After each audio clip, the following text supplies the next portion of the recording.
Olá, tudo bem? Então, eu espero que vocês tenham gostado de nossas aulas até aqui. Estamos na nossa última videoaula da unidade 4, da disciplina Teoria da Educação e Estudos dos Surdos. Então, agora nós vamos iniciar a aula de forma diferente, porque nós já estudamos a unidade 1, 2 e 3, e eu já passei para vocês todas as teorias, as inovações, como foram desenvolvidas, as mudanças que ocorreram. Na aula de hoje eu não vou ensinar as teorias, então nós vamos falar um pouco mais da história dos surdos, vamos fazer essa comparação entre as três teorias, o que elas oferecem, vamos fazer uma reflexão para vocês que são futuros professores de surdos e mais para frente vão trabalhar com os surdos. Então é importante que vocês possam entender como se iniciou lá as teorias, qual influência ela teve no seu trabalho de professor, como você vai planejar as suas aulas, qual conteúdo. É importante que você entenda o que é importante ter no currículo, os temas que são importantes, como você vai tratar dessas aulas, desse currículo. Então nós vamos iniciar falando um pouco da história dos surdos, da teoria também, e depois eu queria que vocês pudessem discutir também sobre isso, falar um pouquinho do currículo, que vocês entendem como pessoa, como professor, como você vai planejar o seu currículo, a sua aula.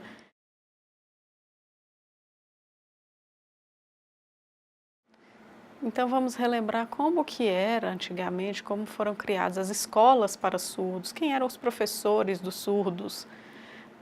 Vamos relembrar também um pouquinho sobre o Congresso de Milão, que aconteceu em 1880. Então vamos falar, mas vamos discutir um pouco mais sobre essa reflexão do trabalho de vocês, o que vai ser importante para vocês como professores, ok? Vamos iniciar? Então, ótimo.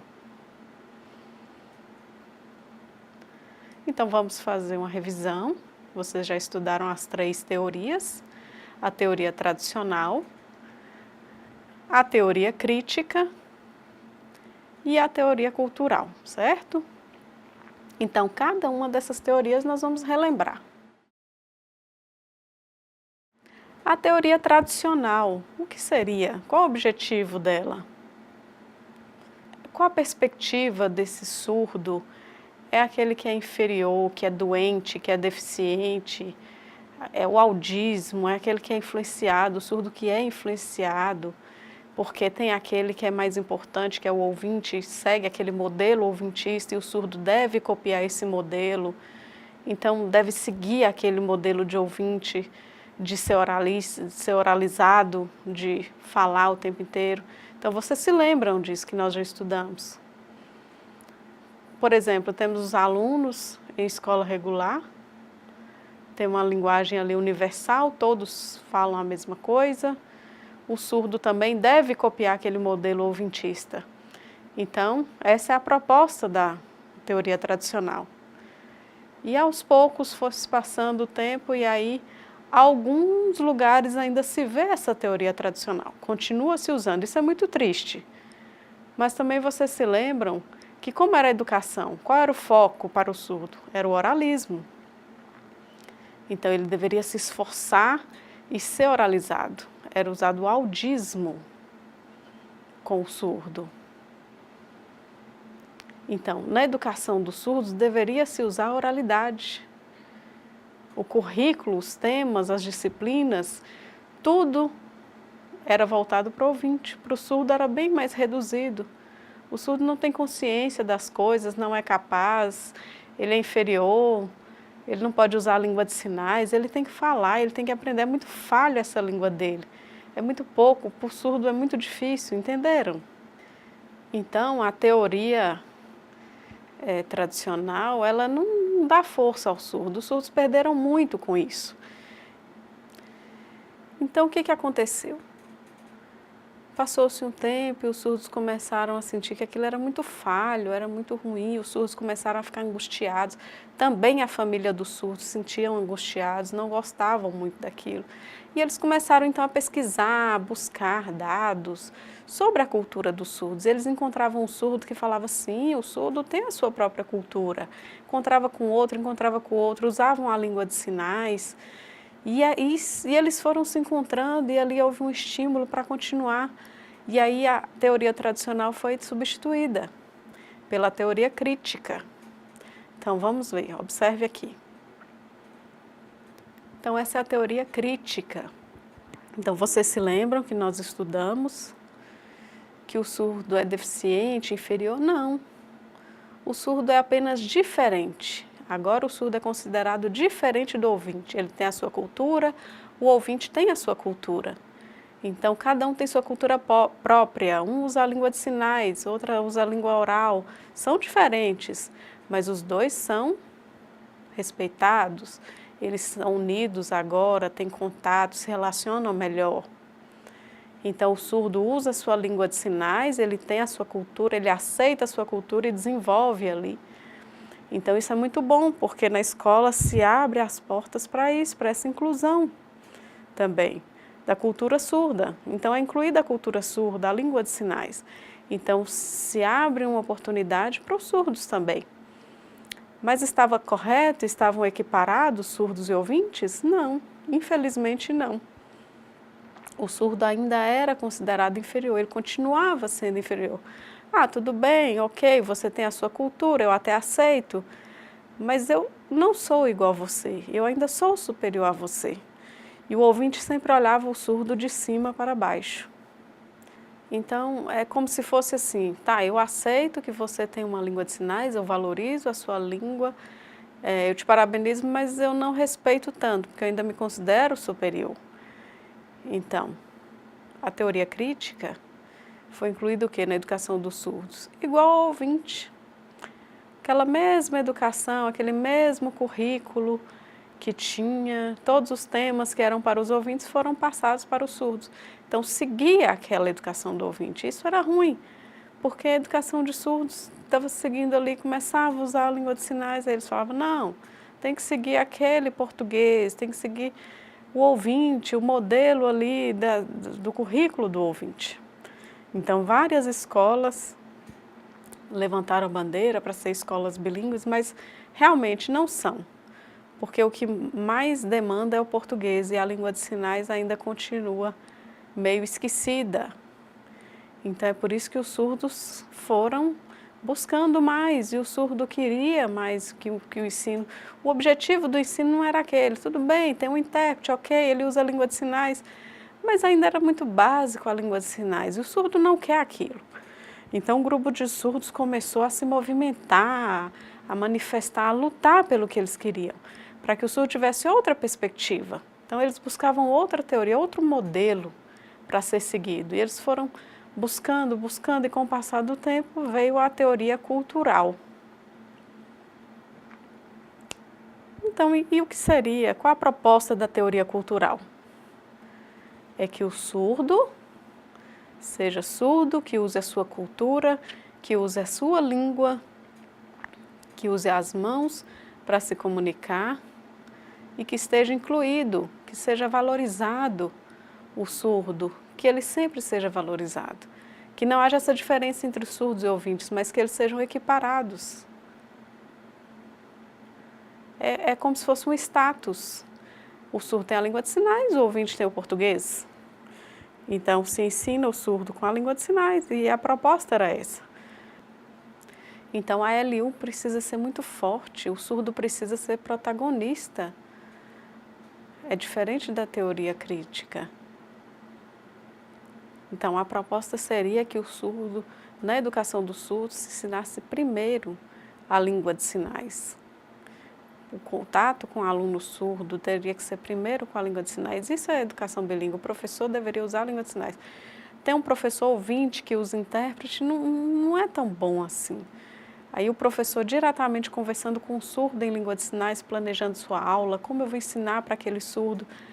É importante que eu seja um professor bilíngue.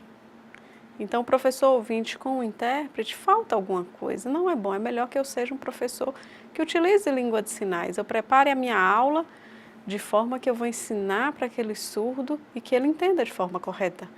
Então, eu posso ser um professor surdo ou um professor ouvinte, mas que utilize língua de sinais, que use diretamente com o surdo a língua de sinais. Então, essa é a proposta bilíngue, que eu possa ensinar aquele surdo em língua de sinais, que a primeira língua dele seja forte, que possa estar incluído no meu currículo, na minha proposta, a cultura dos surdos, a identidade dos surdos, que eu possa estimular esse surdo a buscar na sua área a aquisição da sua língua, que seja realmente forte. Então é importante a inclusão no currículo. Então, essa teoria cultural, ela vem fortalecer, a partir dos anos, a movimentação dos surdos, a luta pelos surdos, que buscavam sempre o melhor para eles. Eles foram em Brasília, eles fizeram manifestações, mostraram propósito. Então, a luta dos surdos foi muito grande. E aí, assim começa a se abrir portas para isso. Mas sabemos que ainda são poucas as escolas bilíngues, que é preciso disseminar isso mais. Infelizmente, não temos, mas é aos poucos mesmo que se consegue. E assim, lutando, eles vão conseguir abrir mais portas. Então, temos que incluir no currículo vários temas relacionados aos surdos. Por exemplo, a história dos surdos é muito importante, como iniciou a Libras, qual o contato que os surdos têm, a identidade dos surdos é muito importante. Então, um modelo de um surdo adulto, por exemplo, ter contato com um surdo adulto, para se usar a língua de sinais, eu consigo um modelo melhor da cultura surda, da identidade surda, usando um surdo adulto. Ok. Então, já falamos das 3 teorias, ficou muito claro, né, que ao passar do tempo foram se inovando. E você acha que essas teorias encerraram? Não. Até hoje, em algum lugar ainda se encontra uma teoria tradicional, a teoria crítica, a teoria cultural. É fácil de se encontrar em alguns lugares. Então, por isso, sempre temos que planejar, que lutar, que buscar força nessa área da teoria cultural para que seja melhor para o surdo, ok?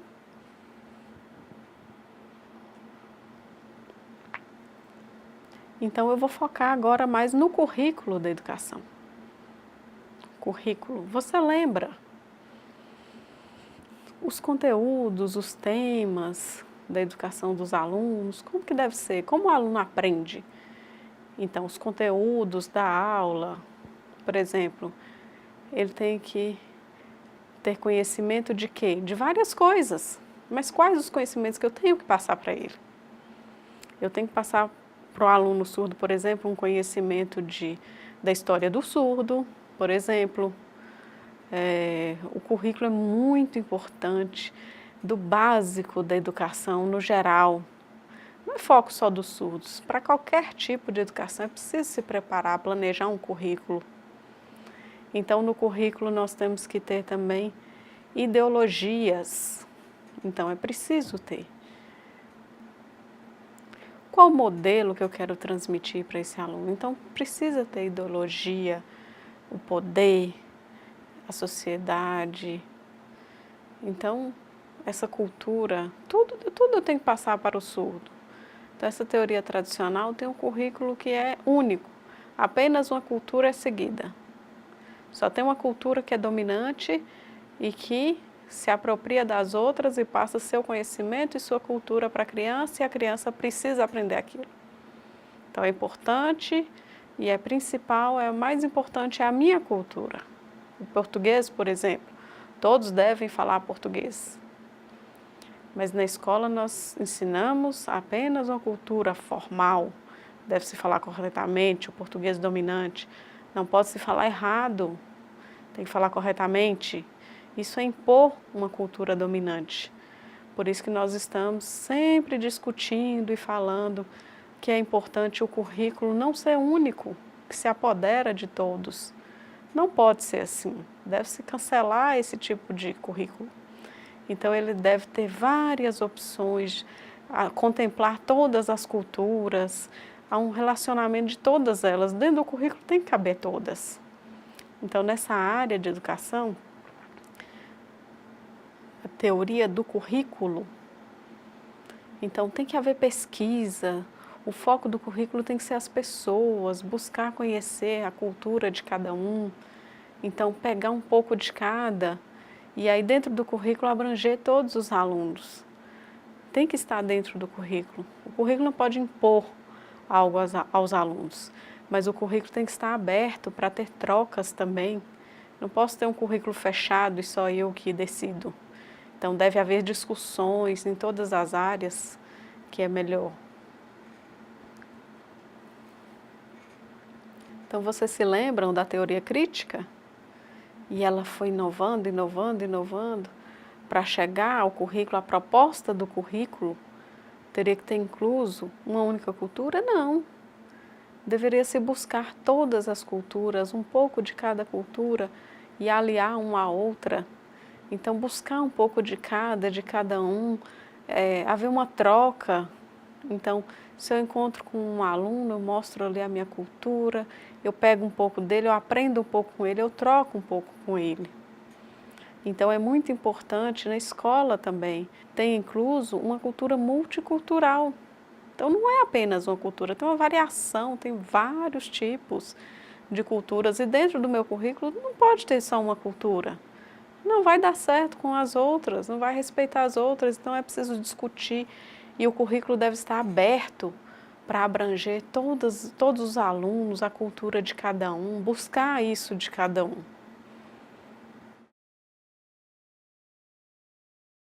Então também no currículo nós temos vários temas, ideologias, o que é que nós podemos aprender, o que é que nós vamos passar de conhecimento. Então o que eu sei, o que eu entendo, o que eu conheço, o que eu já aprendi. Qual é esse conhecimento que eu passo? Eu estou pronto e acabado?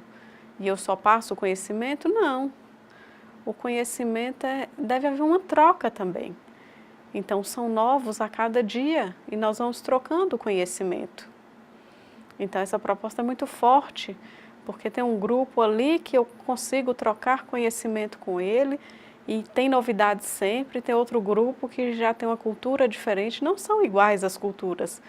E a gente troca conhecimento ali de outras formas, são diferentes. Então o conhecimento é transmitido através da troca. Dentro da sala de aula, cada um tem uma especificidade, cada aluno tem uma cultura. E há uma mistura de culturas ali. Por isso deve-se haver uma troca. Então é muito importante o quê? Que o aluno se sinta orgulhoso da cultura que tem, se sinta satisfeito, que não seja influenciado ou oprimido por outra cultura. Entenderam? Como você imagina que é essa influência com o aluno surdo, por exemplo? Então, dentro da escola, o aluno surdo sente, eu tenho a cultura que eu quero aprender, eu quero experimentar, eu quero trocar. E isso é muito importante na educação dos surdos. Então, por isso que esse desenvolvimento, que essa busca é importante na educação bilíngue, para incluir a cultura. É muito forte isso para o surdo. Ele está ali em união com outros alunos surdos, ele consegue desenvolver melhor. Então, o currículo na educação dos surdos, como deve ser? Ele deve conter também o quê? A cultura surda. E ele precisa conter também a pedagogia surda. Então, tem que ser, dentro da pedagogia, se conseguir estratégias diferentes dos ouvintes. Para o surdo não é a mesma coisa.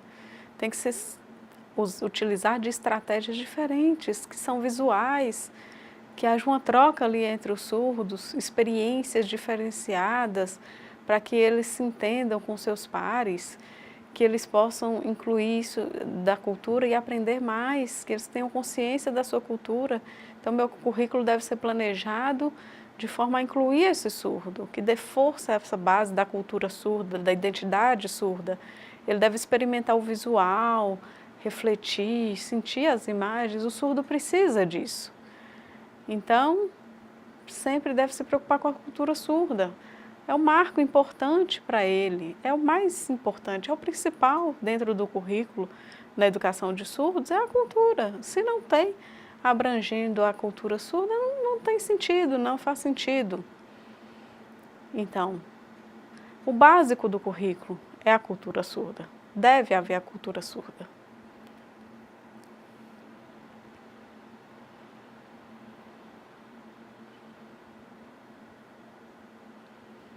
Então vocês podem pensar como essa área de cultura surda, como foi feito, veio de onde?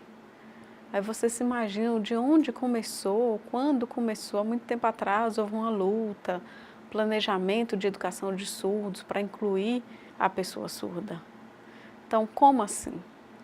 Então, tem um exemplo, vocês conhecem já um pouco da história. Então, na disciplina anterior, vocês aprenderam já como foi criada a primeira escola de surdos, lá na França, em Paris. LP, esse é o seu sinal, olha ele ali, é um homem ouvinte. E ele foi o primeiro a criar uma escola de surdos, um instituto para surdos, lá em Paris, na França. Então ele criou essa escola, começou a dar aulas para crianças surdas, e eram várias crianças surdas, e elas foram crescendo e se formaram professores e vieram também trabalhar, ensinando e dando aulas para surdos. Então, o primeiro professor era ouvinte, era LP, e ele ensinou para aqueles alunos surdos. Ao crescerem, eles se formaram também professores e viraram protagonistas dessa história.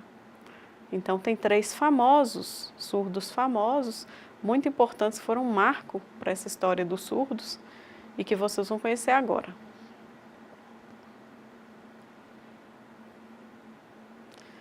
Então, o primeiro é o Ferdinand Berthier.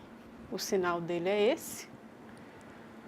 Ele é surdo, então foi aluno de Lepé, aprendeu com Lepé, lá na França, estudou, se formou professor e continuou trabalhando na escola de surdos em Paris. Por 40 anos ele trabalhou lá. E ele ensinava crianças surdas.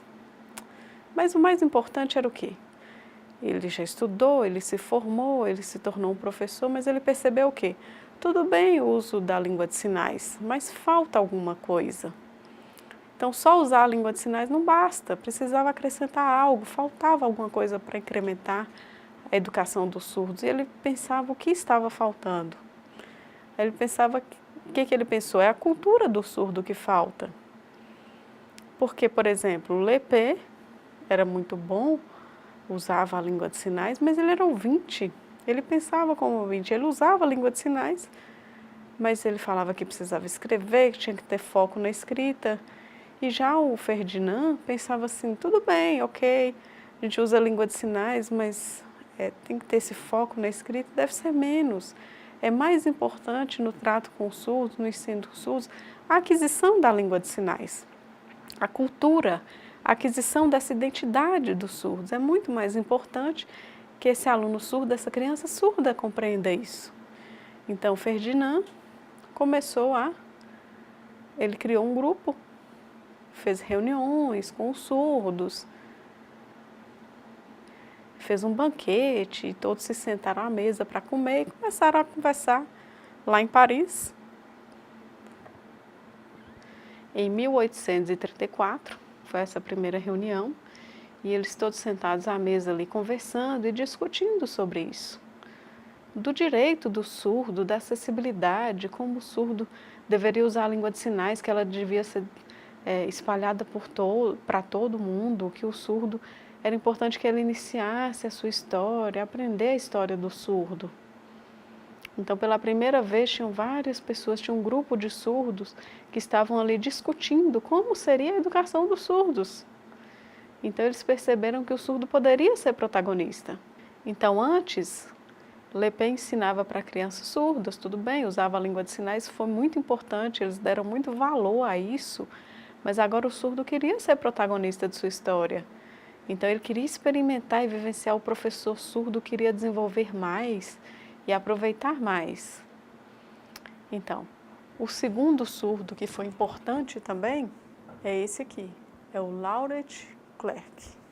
Então, Clerc, esse é o sinal dele, ele também foi um aluno de Lepé e se tornou um professor na França. Só que ele foi para os Estados Unidos, para a Universidade Gallaudet,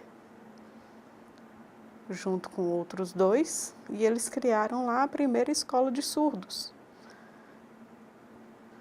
no ano de 1817, lá nos Estados Unidos. Então percebe-se o quê? Que Clerc também era surdo, foi aos Estados Unidos, conseguiu ali começar a iniciar a língua de sinais para aquelas pessoas. Passou então para aquela escola de surdos e os surdos começaram a ser protagonistas, liderar a sua história. E eles precisavam disso também, entenderam? Então, outro muito importante também, que veio para o Brasil, Edward Way. Esse é o sinal dele. Então, é um surdo também, que estudou lá na França e que veio ao Brasil em 1855. Então, ele foi planejando, foi organizando e foi criada a primeira escola de surdos no Brasil. Qual que é? O INES, né? Então, o INES foi criado em 1857. E aí o surdo torna-se, então, protagonista também. Veio um professor surdo e começou a ensinar as crianças surdas. Começou a ensinar crianças com 7 anos de idade, crianças surdas, e foi ensinando. E foi muito fácil, os surdos conseguiam desenvolver, eles escreviam português, mas também conseguiam sinalizar muito bem. E eles mostravam, olha, e as pessoas ficavam admiradas como eles estavam tão bem, a educação tinha crescido e eles eram protagonistas dessa história, o surdo era o protagonista. Então, isso foi muito importante no século XIX, no período mais ou menos de 1800 até 1880, esse foi um período que foi muito importante, foi muito bom, foi a melhor fase para disseminar tudo isso, esse personagem surdo, esse professor surdo que conseguia se desenvolver e dominar. Então, hoje tem várias pesquisas e textos de reuniões deles, o Ferdinand escreveu, e eu fico admirado ao ver como o surdo conseguia debater muito bem sobre vários temas de educação de surdos, de sociedade, de teorias. Então, a cultura deles realmente foi elevada, não era inferior, não. Eu percebo que eles estavam realmente de parabéns. O surdo foi protagonista de sua história com muita força na educação de surdos, tá certo? Então, por isso que hoje é muito importante que vocês também, surdos, se fortaleçam, sejam protagonistas da história da educação dos surdos, que planejem realmente o currículo de forma correta para o surdo. Então, esse período foi muito bom, mas em 1880 aconteceu o quê? Vocês se lembram o que aconteceu em 1880? Então, em 1880 acontece o Congresso de Milão, lá na Itália. Então, o Congresso de Milão, o que aconteceu? Então, várias pessoas foram discutir e escolher sobre como seria usado a língua de sinais ou a língua oral. Todos já conheciam a história dos surdos e quiseram cancelar o uso da língua de sinais. E proibiram então a língua de sinais, optando pelo método oralista. Mas o que aconteceu?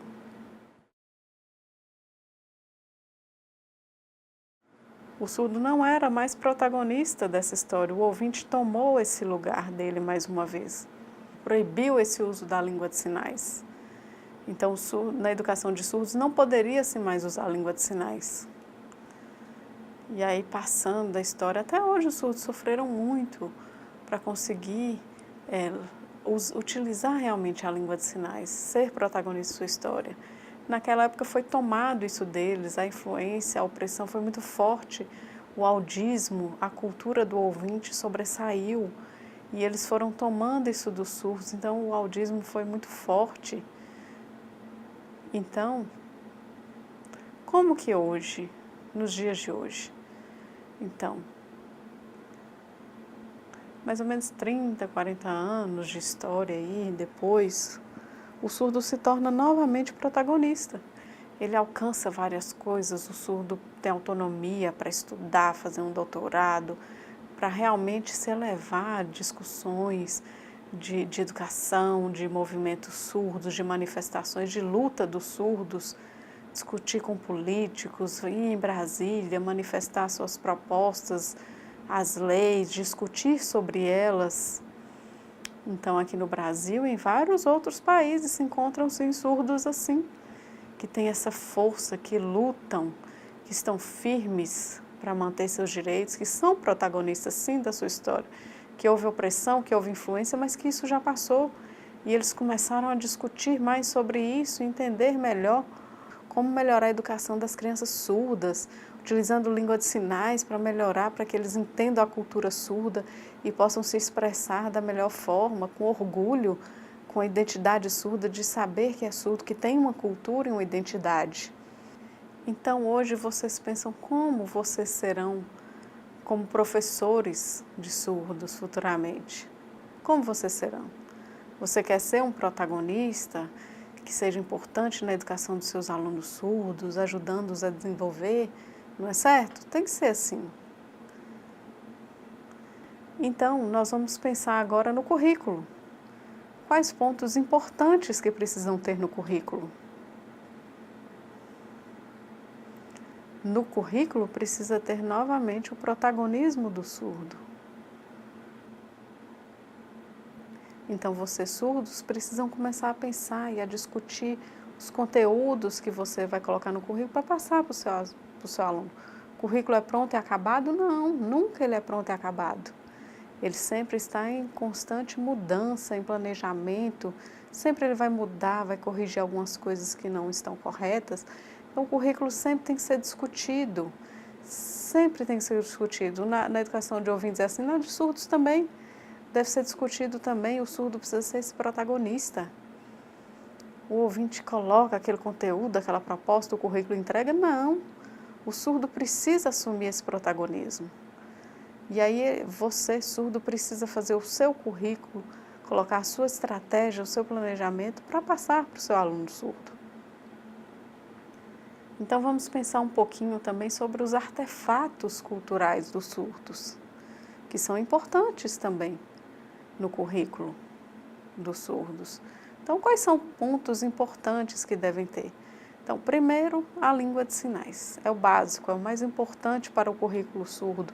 Para passar para o seu aluno surdo é a língua de sinais. Ensinar a língua de sinais, comunicar através da língua de sinais. Sempre ensinar a língua de sinais, pela língua de sinais. É o básico. Se tirar a língua de sinais do currículo, não tem essa educação de surdos. Então, o básico, que é forte, que é importante, primordial, é a língua de sinais. Segundo é o quê? Passar para ele a identidade surda. É muito importante. Você se lembra como as famílias ouvintes nascem surdo, que modelo ele segue, se a família é ouvinte? Então, dentro da escola, ele vai ter contato com outros surdos e vai ter um modelo de um surdo adulto, que vai passar para ele como deve ser, qual a identidade surda. Então, o terceiro é o quê? É a história cultural dos surdos. É importante que a criança aprenda essa história, que ela saiba como aconteceu lá atrás, que o surdo foi oprimido, que não se podia usar a língua de sinais, que teve o Congresso de Milão. Ele precisa conhecer dessa história, ele precisa conhecer a história do surdo. O ouvinte não conhece a história? Ele não lembra da nossa história? A história porque Portugal veio, colonizou o Brasil e fala-se. O surdo não conhece a história dele. Então é importante passar para o surdo também para que ele tenha conhecimento e orgulho da sua língua, da língua de sinais que ele usa.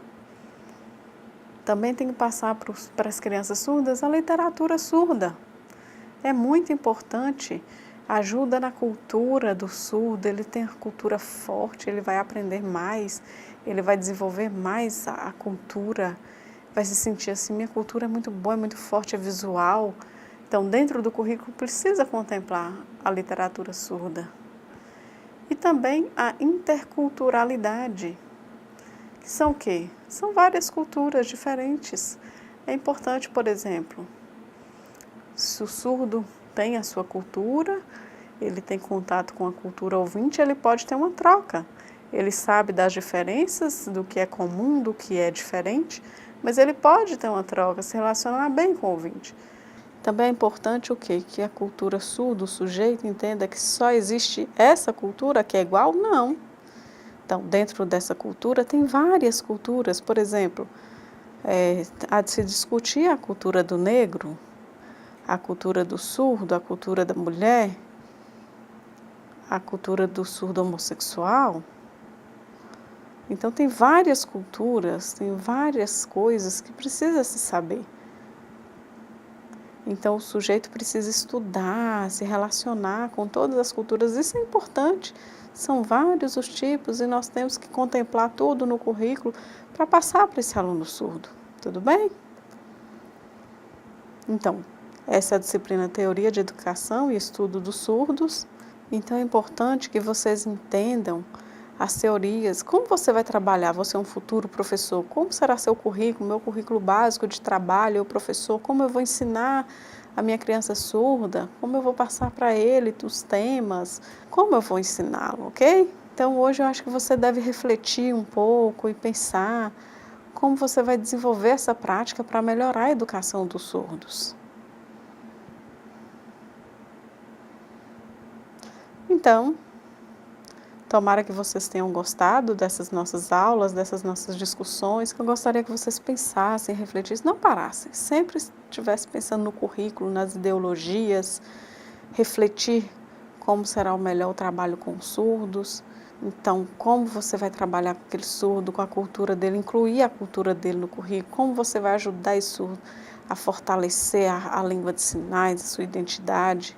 Então, você é surdo ou ouvinte, não tem problema, vocês podem ensinar sim os surdos, mas deve incluir no currículo tudo o que é importante para eles, a sua cultura, estimular, valorizar, para que ele tenha orgulho de ser surdo, para ele sentir que ele venceu, que ele possa se expressar melhor. Ele precisa disso, ok?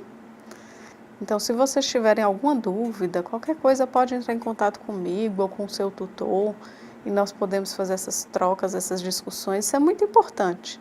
Você é professor de surdo, por exemplo, fica quieto aí sozinho? Não, você tem que se esforçar, ficar aberto a tirar as dúvidas. Isso é muito importante, melhora essa educação de surdos. Então, foi um prazer estar com vocês durante essa disciplina. Tomara que vocês tenham gostado e que tenha sido muito bom. Muito obrigada, tchau, um abraço.